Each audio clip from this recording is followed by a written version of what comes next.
오늘 봉독할 하나님의 말씀은 미가서 6장 1절에서 8절에 있는 말씀입니다. 하나님의 말씀입니다. 너희는 여호와의 말씀을 들을지어다. 너는 일어나서 산을 향하여 변론하여 작은 산들이 내 목소리를 듣게 하라 하셨나니 너희 산들과 땅의 견고한 지대들아 너희는 여호와의 변론을 들으라. 여호와께서 자기 백성과 변론하시며 이스라엘과 변론하실 것이라. 이르시기를 내 백성아 내가 무엇을 내게 행하였으며 무슨 일로 너를 괴롭게 하였느냐. 너는 내게 증언하라. 내가 너를 애굽 땅에서 인도해 내어 종노릇하는 집에서 속량하였고 모세와 아론과 미리암을 내 앞에 보냈느니라. 내 백성아 너는 모압 왕 발락이 꾀한 것과 부올의 아들 발람이 그에게 대답한 것을 기억하며 시딤에서부터 길갈까지의 일을 기억하라. 그리하면 나 여호와가 공의롭게 행한 일을 알리라 하실 것이니라. 내가 무엇을 가지고 여호와 앞에 나아가며 높으신 하나님께 경배할까? 내가 번제물로 1년 된 송아지를 가지고 그 앞에 나아갈까? 여호와께서 천천의 수양이나 만만의 강물 같은 기름을 기뻐하실까? 내 허물을 위하여 내 맏아들을 내 영혼의 죄로 말미암아 내 몸의 열매를 드릴까? 사람아 주께서 선한 것이 무엇임을 내게 보이셨나니 여호와께서 내게 구하시는 것은 오직 정의를 행하며 인자를 사랑하며 겸손하게 내 하나님과 함께 행하는 것이 아니냐. 아멘. 할렐루야. 마음 착한 남편은 후라이드 치킨이 배달되어 오면 박스를 열어 가장 먼저 자신이 제일 좋아하는 닭다리를 꺼내 뜨겁지 않게 호호 불어서 아내에게 건네주었습니다. 하루는 괜한 일로 남편에게 섭섭한 마음이 든 아내가 남편에게 당신이 평소에 나한테 잘해주는 게 도대체 뭐야? 하나라도 있으면 말해봐 라고 물었습니다. 남편이 얼떨결에 대답하길 내가 제일 좋아하는 닭다리 항상 먼저 당신한테 주잖아 라고 대답했더니 아내가 버럭 화를 내면서 말도 안 돼. 내가 제일 좋아하는 닭 날개는 지가 혼자서 먹고 먹기 싫은 닭다리만 항상 나한테 주면서 나한테 뭘 잘해준다는 거야? 라고 했다고 합니다. 남편은 자기가 좋아하는 게 닭다리라 아내도 닭다리를 좋아하는 줄 알았던 겁니다. 남편은 마음 써서 아내를 위해 좋은 일을 하고도 아내에게 실컷 욕만 먹었습니다. 상대에게 호의를 베풀 때 중요한 것은 상대가 무엇을 원하는지 정확하게 아는 것입니다. 사람들의 기호가 다 다릅니다. 커피에 설탕을 넣는 걸 좋아하는 사람도 있고 안 넣는 걸 좋아하는 사람도 있습니다. 짜게 먹는 걸 좋아하는 사람도 있고 싱겁게 먹는 걸 좋아하는 사람도 있습니다. 그래서 무조건 먹으라고 건네는 것이 아니라 상대가 원하는 게 뭔지 물어봐야 합니다. 신앙생활도 다르지 않습니다. 우리가 섬기고 경배하는 분은 바로 하나님이십니다. 하나님을 잘 섬기는 방법은 하나님이 원하시는 것이 무엇인지를 알고 하나님이 좋아하시는 그 일을 하는 것입니다. 하나님은 천지를 창조하신 후에 만물을 보시고는 하나님이 보시기에 좋았더라 라고 하셨습니다. 라 엘로힘 키토브 하나님이 보시기에 좋았더라. 그런데 오늘 본문에 보면 히깃마토라는 말이 나옵니다. 하나님이 정말 좋아하시는 게 뭔지 보여주셨다. 하나님이 진짜 원하시는 게 뭔지 보여주셨다 라는 뜻입니다. 여러분, 본문에 하나님이 정말 좋아하시는 것이 무엇인지, 하나님께서 우리에게 원하시는 신앙생활이 어떤 것인지를 아주 구체적으로 말씀하고 있습니다. 과거에 미신을 열심히 섬기던 분이 교회를 다니게 되었는데, 이분은 새벽에 교회를 나올 때마다 항상 목욕 재개를 하고 하얀 옷을 입고는, 그리고 교회에 들어오자마자 본당 안에 딱 들어서면 제일 먼저 교회 강대상을 바라보면서 합장을 하는 겁니다. 제가 그분의 그 습관을 고치는데 꽤 시간이 걸렸던 기억이 납니다. 하나님을 섬기는 하나님의 백성들은 과거의 자기 습관대로가 아니라 하나님이 기뻐하시고 하나님이 좋아하시는 모습으로 하나님을 섬겨야 하는 것입니다. 그런데 자꾸 내가 생각하는 모습으로 하나님을 섬기려고 하다 보니까 피곤해지는 거예요. 괴로워지는 거죠. 힘든 거죠. 여러분, 하나님은 우리를 부르실 때 안식과 행복을 주시기 위해서 우리를 불러주셨습니다. 그래서 마태복음 11장 28절에 수고하고 무거운 짐진 자들아 다 내게로 오라. 내가 너희를 쉬게 하리라. 또 30절에 이는 내 멍에는 쉽고 내 짐은 가벼움이라 라고 하셨습니다. 하나님을 섬기고 신앙생활하는 게 하나도 힘들지 않다. 너희가 나를 섬기는 것이 힘들지 않게 해주겠다. 하나님 이렇게 말씀하셨습니다. 누구나 정상적인 부모라면 자녀가 고생하는 것을 원치 않을 것입니다. 좀 더 자녀가 행복하고 평안하게 인생을 살기를 바랄 것입니다. 부모는 자식이 부모를 위해 뭔가를 해주면 그게 그렇게 자랑스럽고 좋으면서도 또 한편으로는 자식이 이걸 준비하느라 너무 부담이 되지는 않았는지 염려하게 되는 것입니다.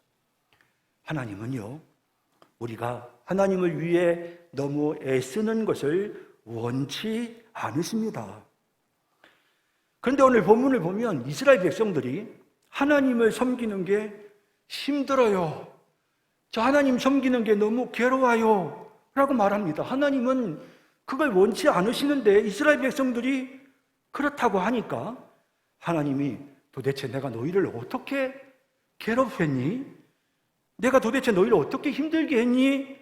라고 하나님이 물으십니다. 3절에 이르시기를 내 백성아 내가 무엇을 내게 행하였으며 무슨 일로 너를 괴롭게 하였느냐? 너는 내게 증거해봐라. 도대체 내가 뭘 너희들 힘들게 하더냐? 라고 하나님께서 물으시는 것입니다. 사실 이스라엘 백성들이 힘든 거는 하나님이 기뻐하시고 하나님이 원하시는 신앙생활을 해야 되는데 그러지를 않고 자기들이 하고 싶은 신앙생활을 했거든요. 그러니까 힘이 들었던 겁니다.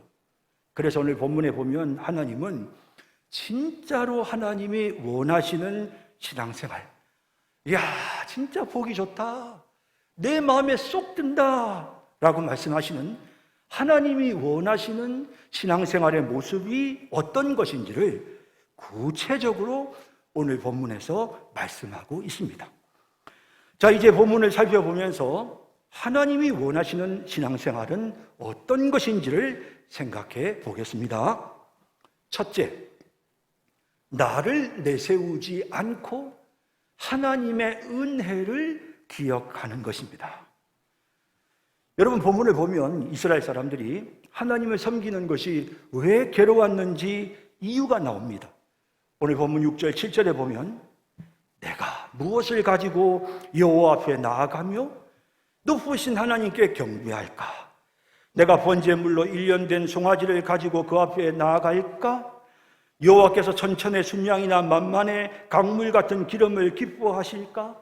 내 허물을 위하여 내 맏아들을 내 영혼의 죄로 말미암아 내 몸의 열매를 드릴까? 라고 말하고 있습니다. 여러분, 이스라엘 백성들은 지금 하나님을 위해서 자기가 그들 자신이 뭔가를 자꾸 해야 한다고 생각합니다. 그래서 이 본문에 보면 내가 무엇을 가지고 내가 1년 된 송아지를 내 허물을 위해서 내 맏아들을 내 영혼의 내 몸의 열매를 이런 표현들을 쓰면서 거기에 내가라는 말들이 반복되어 있는 것입니다. 여러분, 신앙생활을 내가 하려고 하니까 힘이 드는 것입니다. 신앙생활은요, 그냥 하나님의 은혜로 하는 것입니다. 하나님이 주시는 기쁨, 하나님이 주시는 감동으로 하는 것입니다.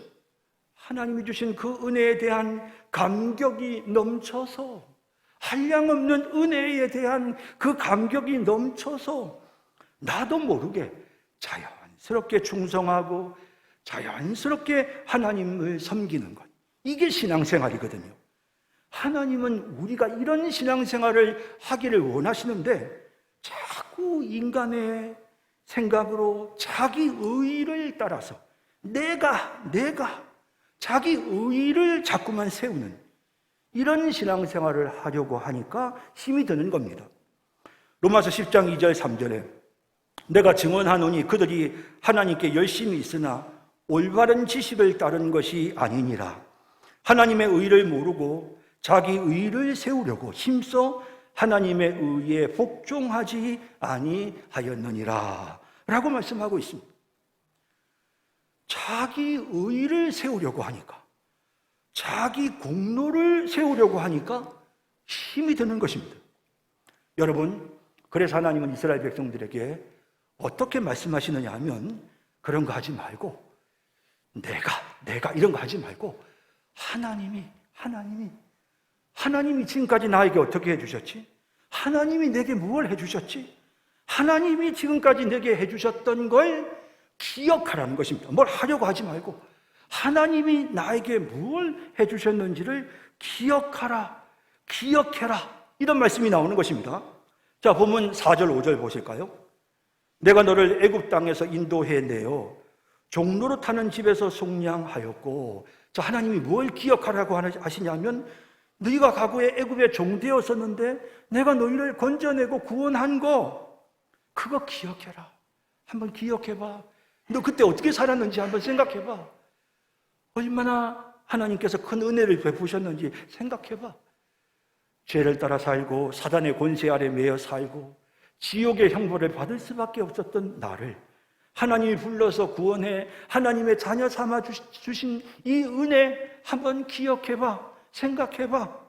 하나님 그렇게 말씀하시는 것입니다. 또 모세와 아론과 미디암을 내 앞에 보내셨느니라. 이 사람들이 누굽니까? 지도자입니다. 이스라엘 백성들이 갈 길을 모를 때 그들을 인도하고 그들과 함께하며 그들을 도와주었던 지도자들입니다. 하나님 말씀하십니다. 얘야, 지금까지 네가 힘들고 어려울 때마다 인생의 방향을 잃고 헤맬 때마다 내가 너에게 수없이 많은 사람들을 보내지 않았니? 내가 암흑의 목사를 보냈고 너를 위해 기도했던 그 암흑의 집사가 바로 내가 너를 위해 보냈단다. 네가 그렇게 힘들어할 때 너에게 도움을 주었던 그 암흑의 그 사람 내가 너에게 보냈단다. 그거 기억해봐. 하나님은 그동안 하나님께서 우리에게 보내주셨던 그 사람들을 한번 기억해보라고 하십니다. 또요, 내 백성아, 너는 모압 왕 발락이 꾀한 것과 부올의 아들 발람이 그에게 대답한 것을 기억하며, 이게 무슨 말이냐면 이 모압 왕이 이스라엘 백성들을 해하려고 발람을 데려다가 이스라엘을 저주하게 했거든요. 그런데 하나님께서 발람을 딱 붙잡으셔가지고 이스라엘 백성들을 저주하지 못하도록 하나님 보호해 주셨어요. 그러니까 얘야, 생각해봐. 너 인생에 그렇게 힘들고 어려운 위기를 만났을 때마다 내가 너를 어떻게 보호해 주었는지, 너희 가정을 내가 어떻게 지켜주고 내가 너희 가정을 그 어려움 속에서 어떻게 건져내었는지 생각해봐라. 하나님 이렇게 이스라엘 백성들에게 말씀하시는 겁니다. 또 그 다음에 보면 시딤에서부터 길갈까지의 일을 기억하라. 그리하면 나 여호와가 공의롭게 행한 일을 알리라 하실 것이니라 라고 되어 있습니다. 이 시딤에서부터 길갈까지, 이 말이 참 우리에게 감동입니다. 왜냐하면 시딤은 이스라엘이 완전히 실패했던 곳입니다. 거기에서 우상을 숭배하고 음행을 저지르고 형편없었거든요. 그랬던 곳이 시딤입니다. 길갈은 이스라엘 백성들이 요단강을 건너서 첫 번째 도착했던 곳이 바로 길갈입니다. 기념비를 세웠던 곳이 바로 길갈입니다. 할례를 행하고 하나님하고 유월절을 지켰던 곳이 바로 길갈입니다. 시딤에서 길갈까지의 일이란 말은 이스라엘 백성들이 그렇게 형편없고 연약하고 부족했지만 그럼에도 불구하고 하나님이 그들을 버리시거나 멸하시지 않으시고 그들에게 기회를 주셨고 하나님이 그들에게 은혜를 베푸셨던 그 일을 기억하라고 하나님이 말씀하시는 것입니다. 하나님은 이스라엘 백성들을 향해서 내가 하나님을 위해서 뭘 할까? 내가 하나님께 뭘 드려야 되나? 내가 하는 그 백성들을 향해서 아니 그만, 내가 뭘 할까? 그거 생각하지 말고 지금까지 하나님이 너희에게 베풀어 주었던, 하나님이 베푸셨던 그 은혜를 기억해라, 생각해봐라 라고 하나님이 말씀해 주고 계시는 것입니다. 여러분, 우리가 하나님의 은혜를 기억하면요, 그러면 우리의 마음속에 감격이 생깁니다. 우리의 마음속에 기쁨이 넘칩니다. 주님을 위해서 우리도 모르게 자연스럽게 헌신하고 충성하게 되는 것입니다. 하지만 하나님의 은혜를 잊어버리면 내 자아가 살아나고 내가 뭘 좀 해야 될 것 같고 자꾸만 나라는 존재가 드러나면서 문제를 일으키게 되는 것입니다. 시편 103편 2절에 내 영혼아 여호와를 성축하며 그의 모든 은택을 잊지 말지어다 라고 하십니다. 유명한 중국의 선교사였던 허드슨 테일러는 18살에 중국에 들어가서 98살이 될 때까지 80년 동안이나 중국에서 선교를 했던 정말 전설적인 그런 훌륭한 선교사입니다. 젊은 선교사 지망생들이 나이든 허드슨 테일러에게 찾아가서 물었습니다. 선교사님, 어떻게 그 기나긴 세월 동안 중국에서 선교 사역을 계속할 수 있었습니까? 그 비결이 뭡니까? 라고 물었을 때 허드슨 테일러가 이렇게 대답했다고 합니다. 나는 중국이 사랑스러워서 중국에 있었던 것이 아니고 이곳에서의 생활이 즐겁기 때문도 아니고 모래바람이 일고 미개한 사람들이 살고 있는 이 문명의 불모지가 무엇이 좋았겠습니까? 사실 나도 중국에 있고 싶지 않았음에도 불구하고 이 일을 위하여 이곳을 떠나지 않고 내가 이곳에서 목숨을 버릴 수밖에 없게 만드는 그 무엇이 내 안에 역사하고 있었기 때문입니다. 그것은 바로 그리스도께서 나를 위해 죽으셨다는 사실입니다 라고 대답했습니다. 예수님이 나를 위해서 십자가에서 죽어주셨다. 하나님께서 베풀어 주신 그 십자가의 은혜, 그 십자가의 은혜를 기억하면 그러면 자기도 모르게 충성하는 마음이 생기고 그 은혜를 기억하면 문명의 불모지인 중국에서 그 고난 속에서도 80년 동안 사역을 중단하지 않고 계속할 수 있는 그런 영적인 활기가, 에너지가 그 안에서 솟아나게 되었던 것입니다. 여러분, 날마다 하나님께서 우리에게 베풀어 주신 은혜를 생각해야 합니다. 그러면 힘이 납니다. 그것이 바로 신앙생활입니다. 하나님께서 우리에게 원하시는 신앙생활은 내가가 아니고 하나님이 내게 베풀어 주신 그 한량없는 은혜를 기억하는 것입니다. 기억하기만 하면 하나님이 정말 기뻐하시는 그런 신앙생활을 하게 되는 것입니다. 그런 신앙생활을 하는 우리 모든 성도님들이 다 되시기를 진심으로 바랍니다. 하나님이 원하시는 신앙생활 둘째는 사람 닮지 않고 하나님 닮는 것입니다. 여러분 6절과 7절에 내가 무엇을 가지고 여호와 앞에 나아가며 하나님께 경배할까? 번제물로 1년 된 송아지를 가지고 갈까? 천천의 순양, 만만의 강물, 기름, 내 맏아들을, 내 몸의 열매를 하나님께 드릴까? 여러분, 여기 지금 이스라엘 백성들이 말하는 이것은요, 이것은 사람의 기준입니다. 당시 우상을 섬기는 사람들이 그러했던 것처럼 그들은 가장 좋은 송아지, 1년 된 송아지죠. 그리고 가장 좋은, 가장 많은 재물, 내게 가장 소중한 내 자식, 이런 걸 드려야 하나님이 좋아하신다라고 생각했습니다. 이게 다 세상 사람들의 기준입니다. 당시 우상을 숭배했던 사람들의 모습을 보고는 거기에 자극을 받아서 그거를 그대로 따랐던 것입니다. 여러분, 11조를 하셔야 되지만 여러분들이 11조를 더 많이 하면 하나님이 기뻐하실까요? 여러분이 건축 헌금을 지금보다 더 많이 하시면 수십억의 건축 헌금을 여러분들이 하나님께 드리면 하나님이 기쁘게 받으실까요? 여러분, 하나님은 돈이 부족하신 분이 아니십니다. 하나님은 우리의 돈의 액수에 감동을 받으시는 분이 아니십니다. 여러분의 자녀가 목사가 되고 선교사가 되면 하나님이 기쁘게 받으시겠습니까? 여러분, 하나님께는요, 쓰실 사람이 넘쳐납니다. 세상 사람들이 소중하게 여기고 남 안 주려고 꼭꼭 숨겨놓는 이런 거를 하나님이 좋아하시는 줄로 알고 이런 걸 챙겨서 하나님께 드리려고 하다가 보니까 신앙생활이 힘이 드는 겁니다. 각자에게 주신 은혜가 다 다르지 않습니까?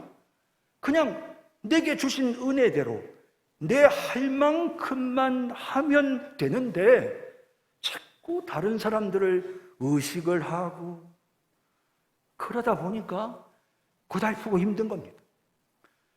여러분, 아나니아와 삽비라가 그 초대교회의 그 은혜로운 아나니아와 삽비라가 왜 죽게 됐습니까? 괜히 다른 사람들을 의식을 하고 남들은 헌금을 이만큼 하는데 이런 걸 자꾸 생각하다 보니까 결국에는 이렇게 무리를 하게 되고 문제를 겪게 되는 것입니다.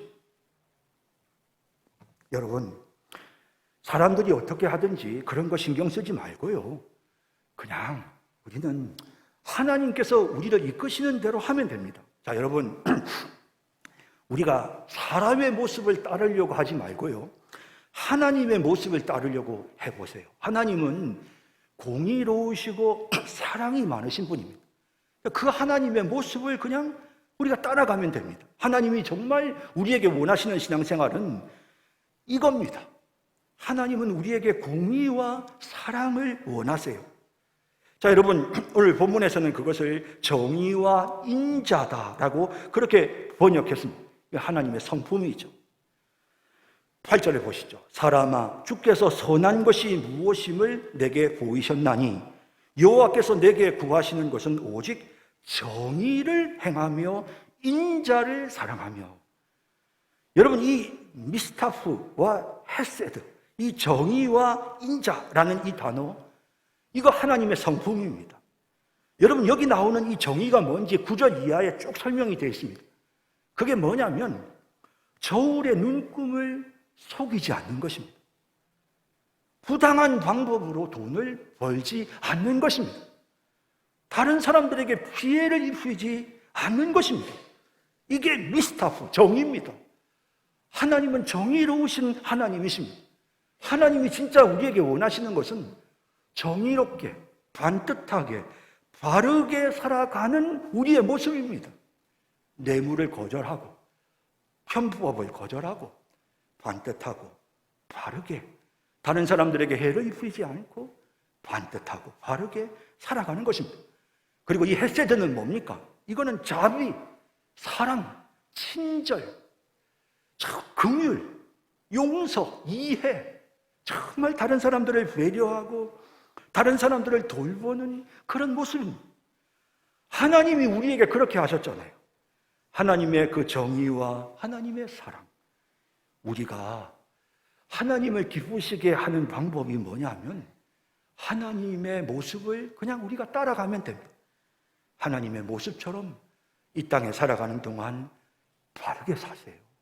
여러분, 교회 와서 많은 일들 하려고 하지 마시고, 여러분들이 엄청난 헌금 하려고 하지 말고 그냥 세상에서 사시는 동안 바르게 사세요. 세상 사람들에게 욕먹지 말고 여러분 바르게 사세요. 진짜 하나님이 원하시는 게 바로 그겁니다.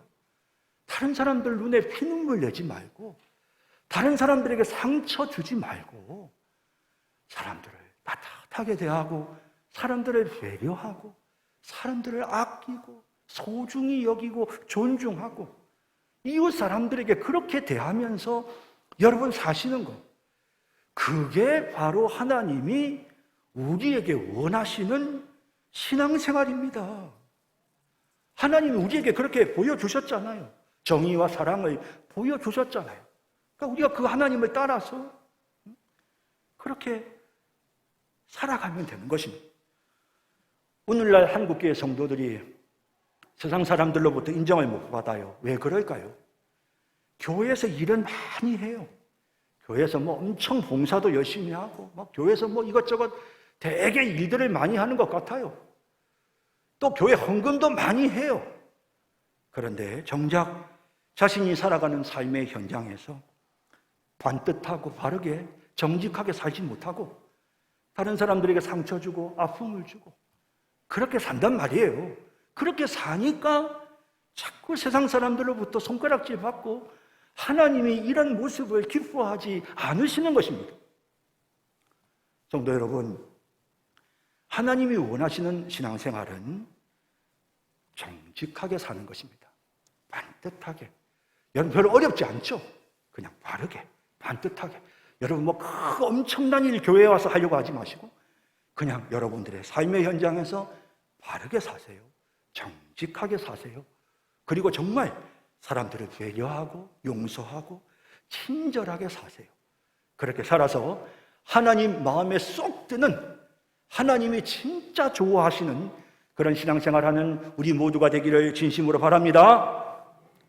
마지막 세 번째로, 하나님이 원하시는 신앙생활, 뭘 하려는 것이 아니고 그저 하나님과 함께 있는 것입니다. 이스라엘 백성들은 자꾸 하나님을 위해서 뭘 하려고 해요. 내가 뭘 해야 돼, 뭘 드려야 돼, 내가 바쳐야 돼. 자꾸 이런 생각을 해요. 그런데 하나님은 뭐라고 말씀하시냐면, 하나님은 그냥 나와 함께 있으면 돼. 하나님께서 그냥 겸손히 하나님과 함께 있으면 돼. 하나님 이렇게 말씀하시는 것입니다. 오늘 8절 마지막 부분에 보면 겸손하게 내 하나님과 함께 행하는 것이 아니냐라고 말씀하십니다. 하나님은요, 우리가 저 주님을 위해서 뭔가 좀 해야 되겠어요. 하나님, 제가 진짜 하나님을 위해서 뭔가 좀 해야 되겠어요. 하나님, 저 열심히 한번 해볼게요. 저 이 일을 한번 성실하게 한번 최선을 다해서 한번 해볼게요. 라고 하는데 하나님이 아니 그만, 됐다니까. 뭘 더 해.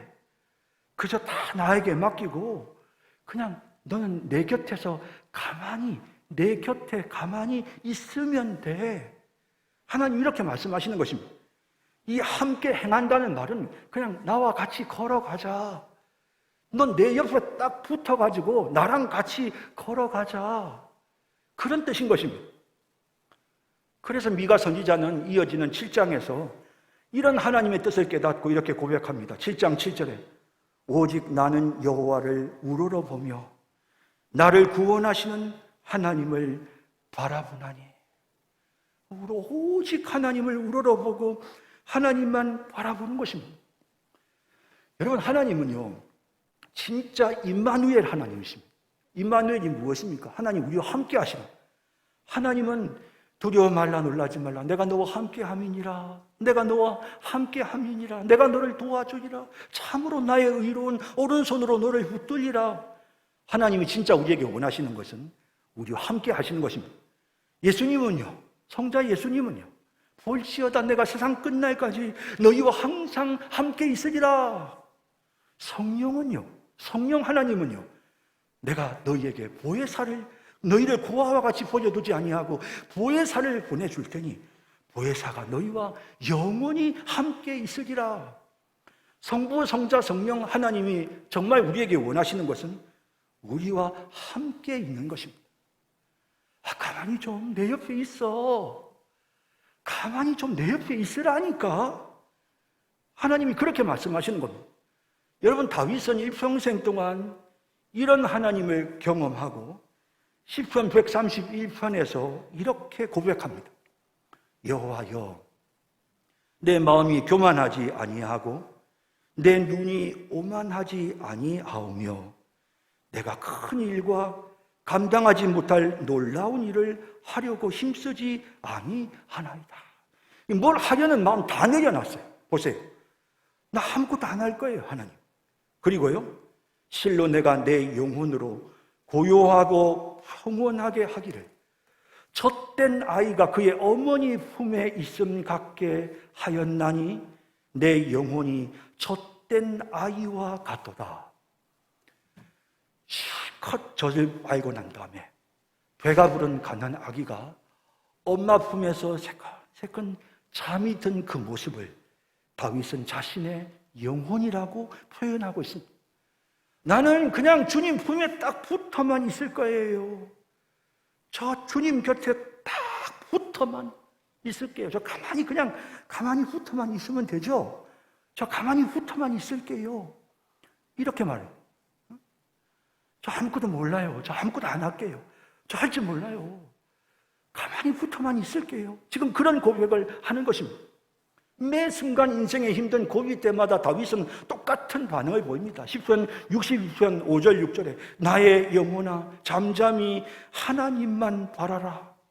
억울하고 힘든 일이 있을 때도 시편 37편 7절에 여호와 앞에 잠잠하고 참고 기다리라. 하나님만 바라보고 가만히 하나님 옆에 붙어만 있는 겁니다. 예레미야가 3장 26절에 사람이 여호와의 구원을 바라고 잠잠히 기다림이 좋도다. 모세는 이스라엘 백성들을 향해 말합니다. 모세가 백성에게 이르되 너희는 두려워하지 말고 가만히 서서 여호와께서 오늘 너희를 위하여 행하시는 구원을 보라.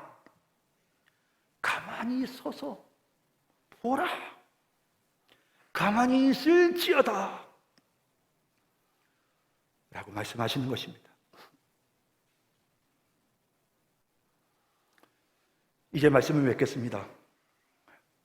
여러분, 신앙생활은 하나도 힘들지 않습니다. 다윗의 고백처럼 하나님이 우리의 목자가 되셔서 우리에게 아무것도 부족하지 않도록 우리를 푸른 초장, 실만한 물가로 인도하십니다. 내 잔이 넘치게 하십니다. 그런데 왜 힘들어지나? 내가 자꾸만 내가 뭘 하려고 합니다. 세상 사람들이 뭘 하는 걸 보고 나도 뭘 좀 하려고 합니다. 가만히 하나님 곁에 붙어 있으면 되는데 뭘 자꾸 하려고 하다가 보니 시험에 들고 상처를 받고 다른 사람들을 힘들게 하는 것입니다. 가만히 하나님 곁에 붙어 있으면 하나님이 우리를 인도하시고 이끄십니다. 성도 여러분, 신앙생활은 한번 바짝 하고 끝나는 게 아니고 평생 하는 겁니다. 그러니 평생 힘들게 신앙생활 할 수는 없습니다. 엊그제 제 어머니랑 통화를 하는데 어머니께서 제게 아들 너무 애쓰지 마라. 너무 애쓰지 마라. 라고 여러 번 말씀하셨습니다. 아들이 사는 모습이 힘들어 보이고 안쓰러워 보여서 그러시는 것 같았습니다. 여러분, 하나님 아버지께서도 우리에게 얼마나 많이 그 말씀을 하시고 싶으실까요? 너무 애쓰지 마라. 무슨 신앙생활을 그렇게 힘들게 하니? 나는 너희가 힘드는 거 원하지 않아. 그냥 할 수 있으면 할 수 있는 만큼만 하면 돼. 내가 도와줄 테니까 넌 그냥 가만히 내 옆에 그냥 있기만 해. 하나님 지금 우리에게 이렇게 말씀해주고 계시는 것입니다. 자비로우신 하나님, 사랑이 많으신 우리 하나님께서 우리의 갈 길을 인도하십니다. 여러분, 신앙생활 참 쉽습니다. 하나도 어렵지 않습니다. 하나님 옆에 그냥 가만히 붙어만 있으면 됩니다. 얼마나 쉽습니까? 이런 쉬운 신앙생활에서 하나님께 큰 기쁨이 되는 그런 우리 모든 성도님들이 다 되시기를 주님의 이름으로 축원합니다.